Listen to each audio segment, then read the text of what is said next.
Chère auditrice, chers auditeurs, bienvenue sur ce nouvel épisode de podcast bonus du site voixpoétique.com. Je suis David, l'animateur de ce podcast et écrivain-poète de l'ensemble des textes présents sur voixpoétique.com.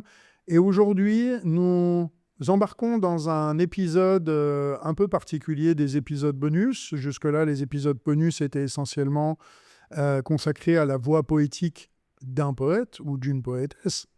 Mais nous allons explorer ensemble dans cet épisode l'une des dimensions les plus mystérieuses et les plus lumineuses de l'expérience humaine, telle qu'elle s'inscrit dans la langue poétique, le pardon. Et ce premier épisode sur une forme de la nature humaine, eh bien, sera très certainement le début d'une longue aventure que nous allons parcourir ensemble. Alors, le pardon traverse les siècles de création poétique, un peu comme une sorte de lumière discrète, des psaumes bibliques aux vers contemporains, des ghazals persans aux alexandrins français. Cette grâce singulière habite le verbe des poètes avec une constance que je trouve remarquable. Alors, pourquoi donc cette présence récurrente ? Parce que le pardon touche au cœur même de l'humanité. Cette capacité tout à fait paradoxale de transformer la blessure en sagesse. La rupture en une forme de réconciliation et la chute en une forme de renaissance. Aujourd'hui, je vous propose que nous cheminions ensemble dans les jardins secrets de cette expérience intime accompagnée par les voix les plus authentiques de la tradition poétique mondiale. Nous découvrirons comment le verbe poétique lui-même devient un creuset alchimique où la souffrance se transmute en compassion, où la mémoire meurtrie s'ouvre à une compréhension nouvelle de ce que signifie être pleinement humain.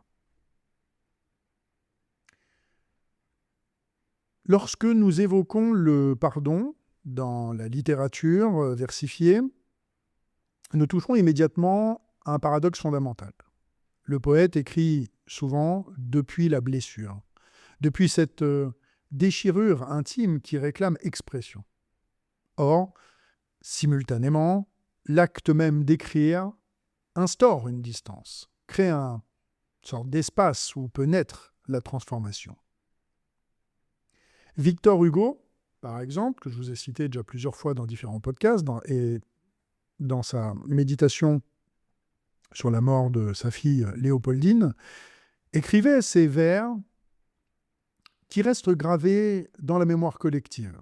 « Demain, dès l'aube, à l'heure où blanchit la campagne, je partirai. » Ces mots portent en eux toute la dignité du deuil, mais aussi quelque chose de plus vaste. Une sorte d'acceptation qui confine au pardon. Non pas le pardon accordé à quelqu'un en particulier, mais cette réconciliation profonde avec le destin lui-même, avec l'ordre mystérieux de l'existence qui arrache ce que nous chérissons le plus. Cette dimension du pardon cosmique, du pardon adressé à la vie elle-même, constitue peut-être la forme la plus élevée de cette expérience. Elle suppose une maturité spirituelle que je trouve considérable. Reconnaître que nos souffrances participent d'un mouvement qui nous dépasse, que nos blessures s'inscrivent dans la grande tapisserie du réel. Les poètes mystiques d'Orient comme d'Occident ont particulièrement exploré cette voie. Je pense à Rumi, le grand maître soufi du XIIIe siècle, qui chante dans ses quatrains une forme de pardon universel qui dissout les frontières entre le moi et l'autre, entre l'offense et l'offrande. Au-delà des idées de bien agir et de mal agir, il existe un chant « Je t'y rencontrerai ». Cette invitation dépasse la simple réconciliation interpersonnelle pour toucher à une vérité métaphysique. Le pardon véritable s'accomplit dans cet espace où les dualités s'effacent et où la conscience retrouve son unité originelle. La tradition chrétienne a profondément imprégné la poésie occidentale de cette théologie du pardon. Paul Verlaine, dans sa période de conversion spirituelle, compose des vers d'une simplicité que je trouve bouleversante, où transparaît l'expérience du pardon reçu et donné. « Ô mon Dieu, vous m'avez blessé d'amour et la blessure est encore vibrante. » Cette paradoxale blessure d'amour exprime la nature double du pardon. Il fait mal et guérit simultanément. Il ouvre et referme. Il détruit l'ancien moi pour permettre l'émergence d'une conscience renouvelée. Le poète devient le lieu vivant de cette métamorphose et ces vers témoignent de ce passage initiatique.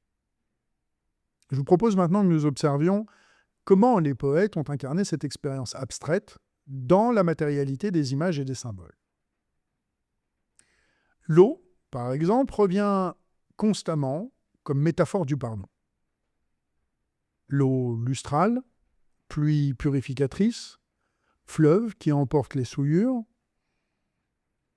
L'eau est aussi également, et je l'ai remarqué avec un certain recul, très présente dans mes propres poésies. Cette symbolique de l'eau traverse absolument toutes les traditions spirituelles et trouve dans la poésie son expression, je trouve, la plus sensible. L'eau lave, mais elle dissout aussi, transforme la rigidité en fluidité, rend à la vie son mouvement finalement.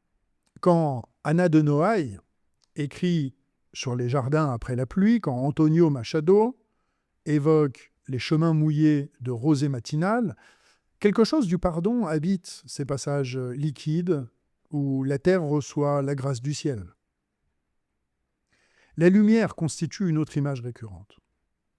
Le pardon illumine, chasse les ténèbres de la rancune et du ressentiment. Cette lumière, elle peut surgir brutalement comme une sorte de révélation fulgurante, ou bien elle peut filtrer doucement, un peu comme une eau progressive. Les poètes mystiques jouent bien sûr magistralement de ces variations lumineuses. Jean de la Croix, dans Ses nuits obscures, décrit l'itinéraire spirituel comme un passage des ténèbres vers une clarté qui transcende toute compréhension ordinaire finalement. Le pardon participe de cette illumination intérieure qui transforme notre regard sur nous-mêmes et sur autrui. Les métaphores végétales abondent aussi également. Le pardon apparaît comme une graine enfouie qui germe lentement, comme un arbre qui déploie ses branches malgré les saisons difficiles, comme une fleur qui s'ouvre après l'hiver. Cette dimension organique rappelle que le pardon suit un rythme naturel, qu'il ne peut être forcé ni précipité. Il mûrit selon des lois qui échappent à la volonté consciente. Les haïkus japonais, dans leur attention minutieuse au cycle de la nature, suggèrent souvent cette sagesse. Accepter le temps nécessaire à toute transformation véritable, ne pas violenter le processus de guérison.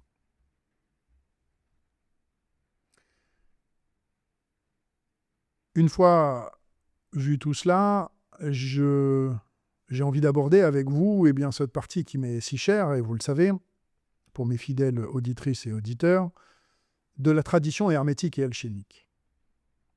Le pardon peut être compris dans cette partie comme une œuvre de transmutation. L'alchimie spirituelle ne cherche pas à transformer le plomb en or matériel, mais bien la matière psychique, grossière, en substance subtile et lumineuse. Le pardon accomplit précisément cette opération.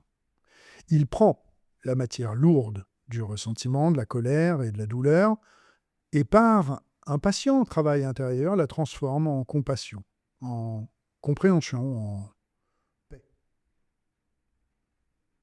Cette perspective alchimique éclaire d'un jour nouveau certains poèmes qui, sans référence explicite à l'hermétisme, décrivent néanmoins ce processus de transformation. Baudelaire, dans Les Fleurs du Mal, extrait constamment la beauté de ce qui semble corrompu, la lumière de ce qui paraît totalement obscur. Est-ce qu'il n'y a pas là une forme de pardon poétique ? Reconnaître que même le mal, même dans la déchéance, persiste une étincelle divine, une possibilité de rédemption. Tu m'as donné ta boue et j'en ai fait de l'or. Ce vers résume admirablement l'alchimie du pardon, cette capacité de métamorphoser ce qui nous blesse en ce qui nous élève. Il y a les trois grandes phases de l'œuvre alchimique, Nigredo, Albedo, Rubedo, qui trouvent leur correspondance dans le parcours du pardon. La phase noire représente la confrontation avec la blessure, la descente dans la souffrance, l'acceptation de notre part d'ombre. De nombreux poèmes explorent ce territoire sombre, cet enfer personnel, où l'âme se débat. Puis vient l'albédo, la phase blanche, celle de la purification, du détachement progressif, de la prise de distance en quelque sorte. La parole poétique elle-même accomplit cette œuvre de blanchissement, lavant la mémoire de ces toxines émotionnelles. Enfin, la rubedo, la phase rouge, couronne le processus. C'est la renaissance dans une conscience unifiée, la découverte d'un amour qui transcende la dualité offense-pardon. La mystique, dans toutes les traditions, accorde au pardon une place centrale. Sans pardon, pas de dissolution de l'ego, pas d'union avec le divin, pas de réalisation spirituelle authentique. Les grands poètes mystiques ont donc naturellement fait du pardon un thème majeur de leur œuvre. Saint François d'Assise, dans son Cantique des créatures, célèbre ceux qui pardonnent par amour de toi, avec un grand T majuscule, et supportent épreuves et maladies. Le pardon s'inscrit ici dans un mouvement d'amour universel, dans une forme de fraternité cosmique qui embrasse absolument toute la création. Angelus Silesius, qui était un mystique allemand du XVIIe siècle, condense dans ses distiches fulgurants la sagesse du pardon. La rose est sans pourquoi fleurit parce qu'elle fleurit.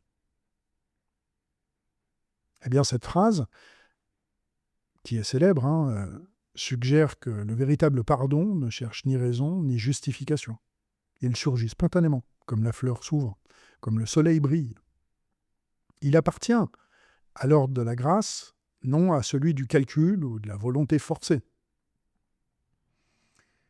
Cette vision libère le pardon de toute pesanteur morale pour le restituer finalement à sa nature première, un élan vital, une sorte de mouvement de l'être vers sa plénitude. Sainte Thérèse d'Avila, dans ses poésies spirituelles, explore la douceur du pardon divin, mais aussi l'exigence du pardon fraternel. Elle disait « Que rien ne te trouble, que rien ne t'effraie ». Cette paix intérieure qu'elle recommande se fonde sur une pratique constante du pardon, sur un renoncement aux griefs qui maintiennent l'âme dans l'agitation.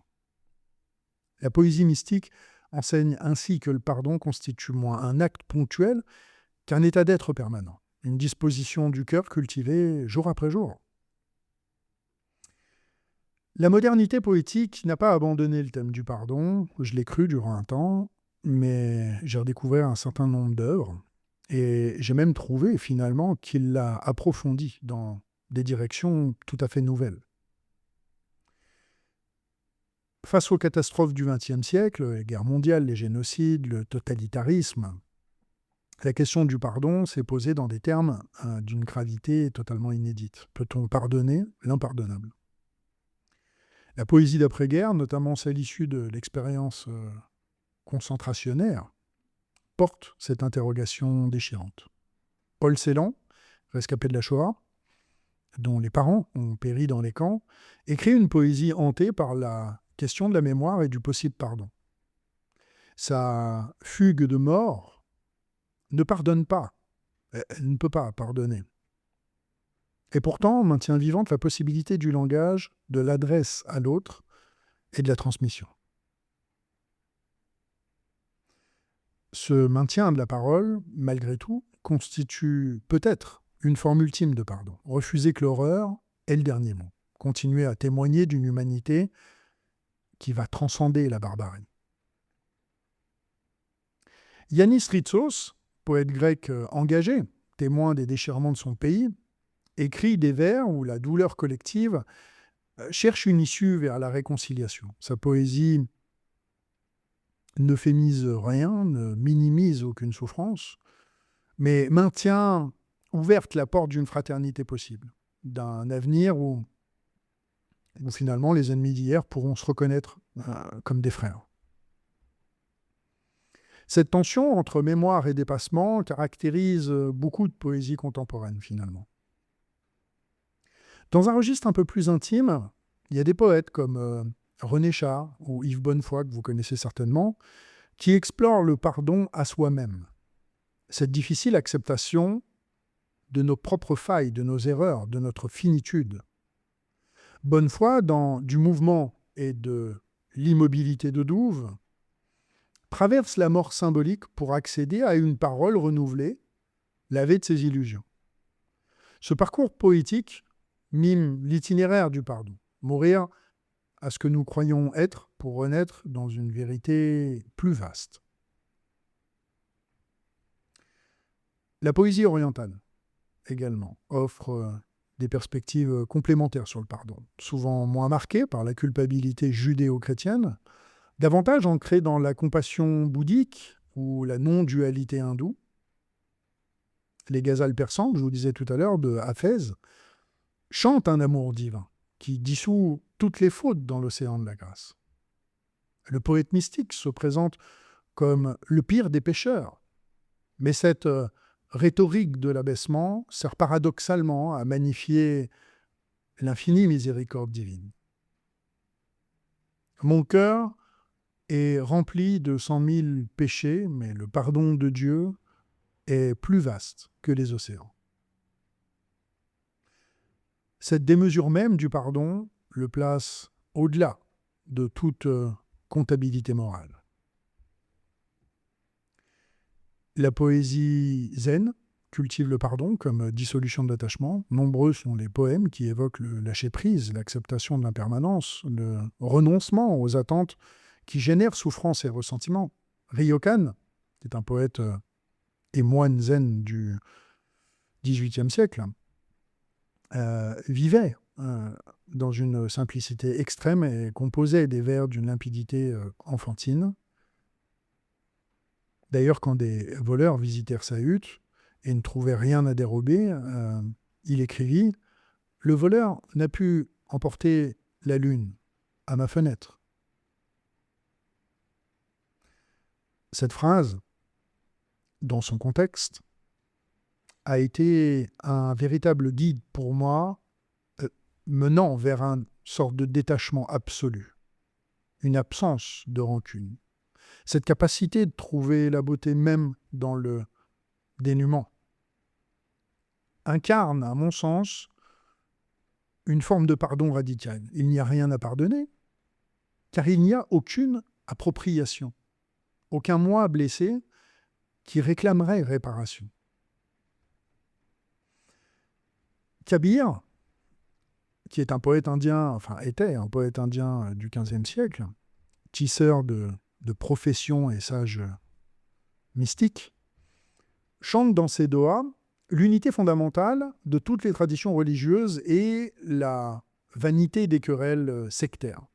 Son message de pardon et de réconciliation transcende les divisions entre hindous et musulmans. Il disait « J'ai ri quand on m'a dit que le poisson dans l'eau avait soif ». Cette ironie pointe l'absurdité de nos divisions, de nos rancunes, de nos séparations artificielles.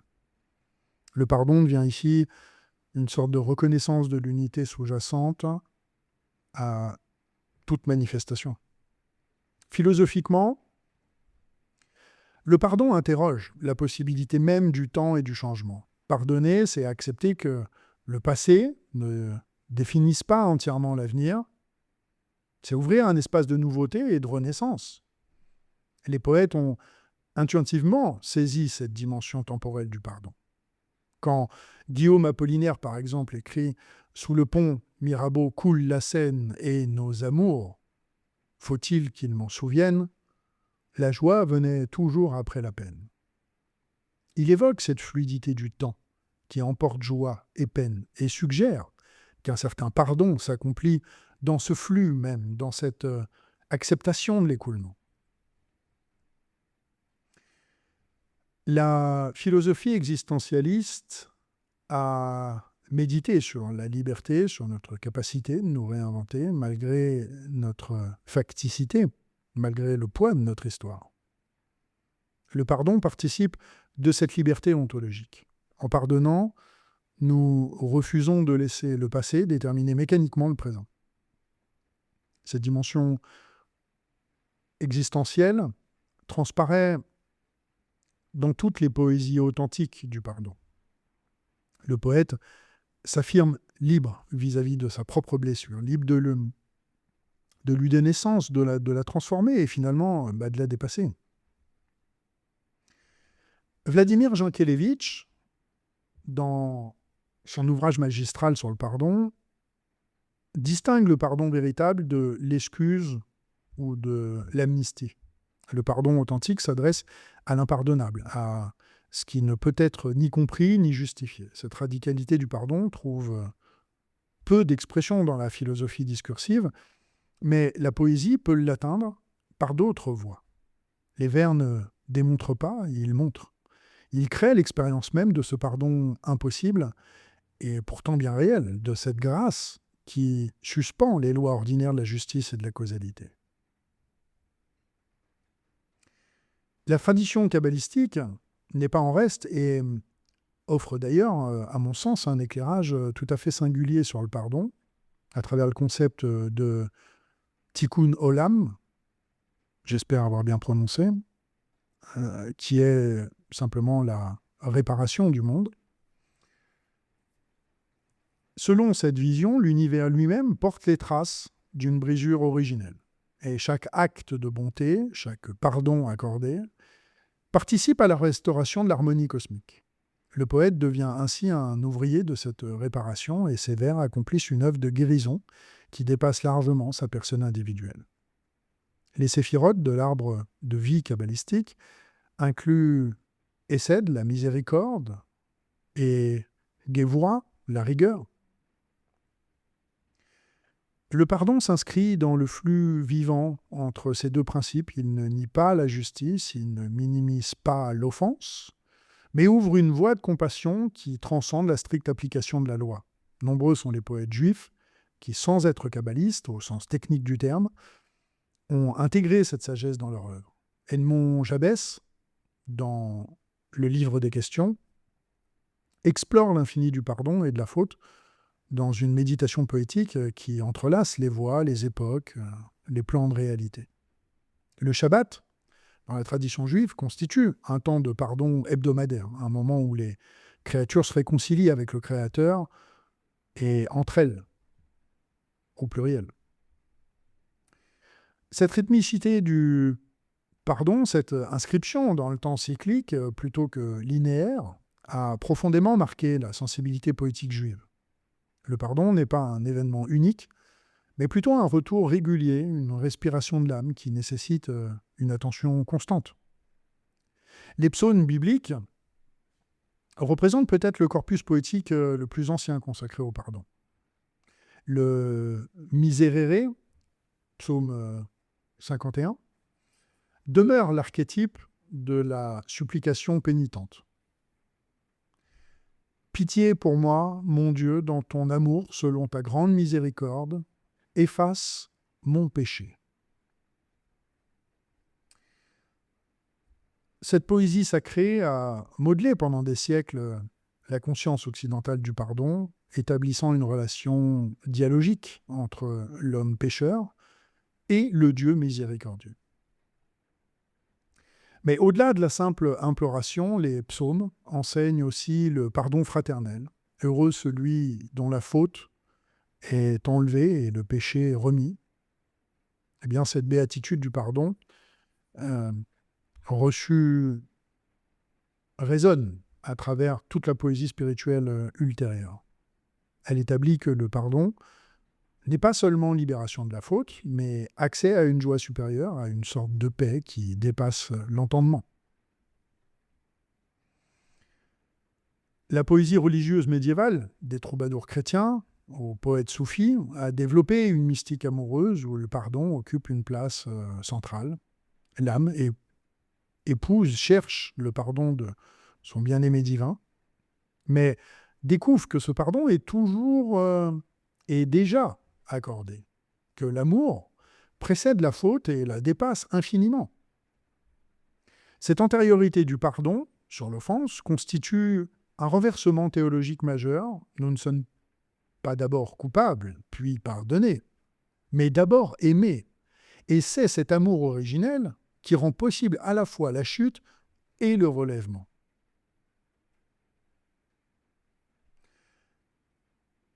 La voix féminine a également apporté au thème du pardon des tonalités particulières qui méritent d'être soulignées, souvent marquées par une expérience historique de subordination, de violence subie, de résilience nécessaire.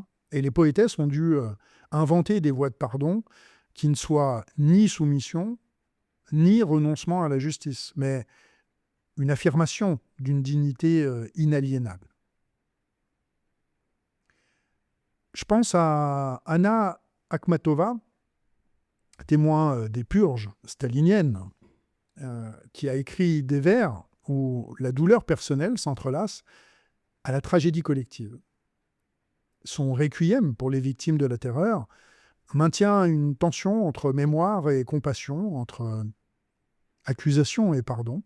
Elle ne pardonne pas le système qui a broyé des millions de vies, mais elle préserve une humanité qui transcende la division bourreau-victime, en reconnaissant que tous sont pris dans un même filet de souffrance. Emily Dickinson, également, et pour laquelle je vous renvoie aussi également sur l'épisode de podcast qui lui est consacré, dans sa retraite volontaire, explore l'intériorité avec une acuité inégalée. Ses poèmes courts et denses révèlent souvent un dialogue avec soi-même où le pardon se cherche dans l'acceptation de sa propre étrangeté, de sa propre contradiction. Elle disait « Je suis personne. Qui es-tu ? Es-tu personne aussi ?» Cette destitution du moi ouvre paradoxalement l'espace d'un pardon radical. S'il n'y a personne, qui aurait à pardonner et qui à être pardonné ? La question est posée. Gabriela Mistral, qui est une poète chilienne, prix Nobel aussi également, chante dans ses vers la maternité universelle, cette capacité d'accueillir, de nourrir, de pardonner, qui transcende finalement les liens biologiques. Son poème, je ne suis pas espagnol, vous m'excuserez l'éventuelle mauvaise prononciation, Todas íbamos a ser reinas, nous allions toutes être reines, en français, évoque les rêves déçus, les promesses non tenues, mais maintient une tendresse infinie pour ces vies marquées par l'inaccomplissement. Cette compassion constitue peut-être la forme la plus pure du pardon. Non pas condescendance envers la faiblesse d'autrui, mais plutôt reconnaissance de notre commune fragilité. Nombreux sont les poètes qui associent le pardon à un retour vers l'innocence de l'enfance, vers un état de conscience intérieure aux blessures, aux calculs, aux ressentiments. Cette régression créatrice ne nie pas l'expérience adulte, mais la traverse pour retrouver une forme de simplicité perdue. Charles Péguy, dans ses méditations sur Jeanne d'Arc et l'espérance, célèbre cette fraîcheur de l'âme qui rend le pardon possible. L'enfance devient métaphore d'une disponibilité du cœur, d'une capacité d'émerveillement qui dissout naturellement les rancœurs. Cette thématique rejoint les paroles évangéliques. Si vous ne devenez pas comme les petits-enfants, le royaume des cieux, ce domaine de la réconciliation ultime, s'ouvre à ceux qui retrouvent la confiance première, antérieure à la méfiance apprise. La poésie, eh bien, je trouve, accomplit parfois ce miracle de restitution. Elle nous rend notre regard d'enfant, capable de pardonner parce qu'incapable de tenir longtemps rancune, toujours prêt à reprendre le jeu après la dispute. Un des poètes très chers à mon cœur, Rainer Maria Rilke, dans ses lettres à un jeune poète, évoque cette patience nécessaire, cette maturation lente qui seule permet l'émergence de la véritable compréhension. Le pardon ne peut être hâté, forcé ou encore manufacturé. Il croît comme croît l'enfant, selon des lois mystérieuses dans la protection d'une attention aimante. Cette sagesse poétique rappelle que nous ne produisons pas le pardon par notre propre volonté seule, nous créons les conditions de son avènement. Puis nous attendons, confiants, qu'il se lève en nous comme se lèverait l'aube. Curieusement, certains des plus beaux poèmes sur le pardon sont aussi les plus silencieux, les plus dépouillés, comme si, arrivé à un certain degré d'intensité, le pardon ne pouvait plus s'exprimer que dans le retrait de la parole, dans l'effacement du verbe. Les espaces blancs sur la page, les ellipses, les non-dits, deviennent alors finalement porteurs d'une signification qui excède toute formulation. Mallarmé, qui est un maître du silence poétique, enseigne que peindre non la chose mais l'effet qu'elle produit, eh bien, nous initie à travers ça à un pardon véritable qui ne peut être directement nommé, seulement évoqué par les résonances qu'il crée. Cette poétique de l'allusion, de la suggestion, convient admirablement au thème du pardon qui, à mon sens, relève davantage de l'expérience ineffable que du concept définissable. Le silence qui suit certains poèmes constitue lui-même un acte de pardon, intrinsèquement. Le poète se tait, laisse résonner ses vers, renonce à expliquer, à justifier, à argumenter, et cette renonciation est une forme de grâce accordée au lecteur, une forme de liberté de comprendre selon sa propre expérience, invitation à poursuivre méditativement ce que le poème a lui-même initié en fait. Le blanc de la page devient l'espace même où peut s'accomplir le pardon dans l'intimité de chaque conscience. Et en parlant de cela, je vous confie d'ailleurs que j'aime dessiner justement dans tous ces blancs de page autour des poèmes. Si le pardon semble d'abord une expérience éminemment personnelle, eh bien, la poésie révèle aussi sa dimension collective, sociale, politique même. Après les guerres civiles, après les génocides, après les dictatures, comment les sociétés peuvent-elles se reconstruire sans un minimum de pardon? Les poètes d'Afrique du Sud, après l'apartheid, du Rwanda, après le génocide d'Amérique latine, après les dictatures militaires, ont exploré ces questions dans des œuvres poignantes que je vous invite à découvrir. La vérité et la réconciliation ne peuvent s'accomplir que si la parole poétique accompagne et dépasse le discours juridique ou politique. Car le pardon collectif exige non seulement des faits établis et des réparations matérielles, mais aussi une forme de guérison des mémoires, une transformation des imaginaires. La poésie, parce qu'elle touche au symbolique, au mythique, au sacré, peut œuvrer à cette transformation d'une façon que ne peuvent ni le droit ni la diplomatie au final.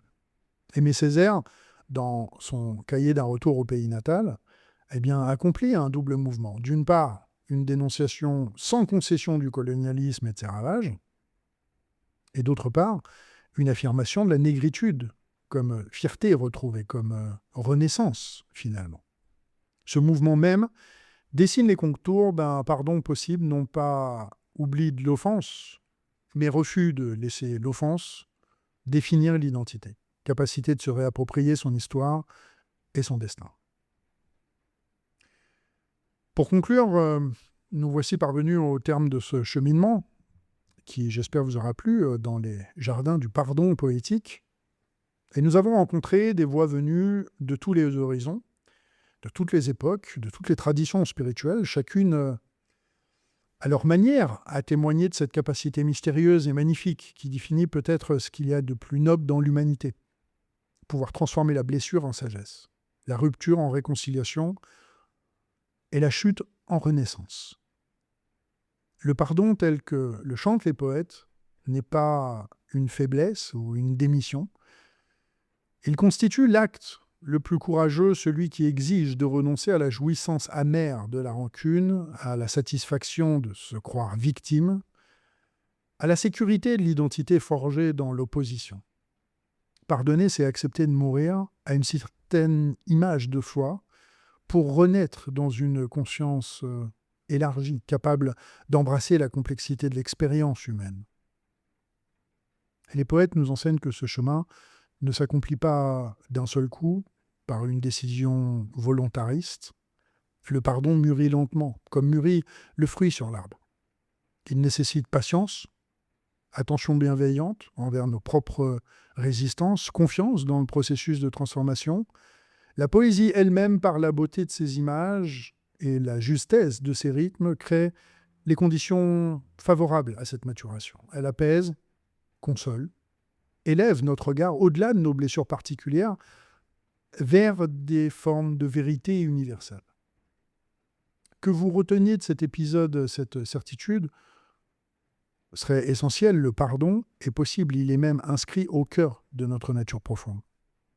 Les plus grands poètes de l'humanité en ont témoigné, chacun selon sa sensibilité propre, bien sûr, mais tous convergent vers cette lumière. Alors en cultivant en vous-même la capacité de pardonner à autrui, aux circonstances, à la vie elle-même, à vous-même surtout, vous participez à cette œuvre de beauté et de réparation que célèbre la grande poésie universelle. Puissent sincèrement les vers que nous avons médités ensemble demeurer en vous comme des semences de paix. Puissent-ils germer au moment opportun, vous offrant la force de choisir la réconciliation plutôt que la rancœur, la compréhension plutôt que le jugement, et l'amour plutôt que la peur.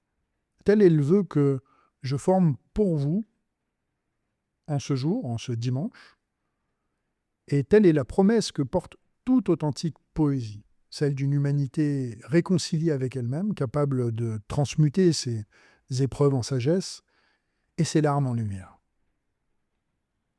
C'était David pour le podcast de voixpoétique.com.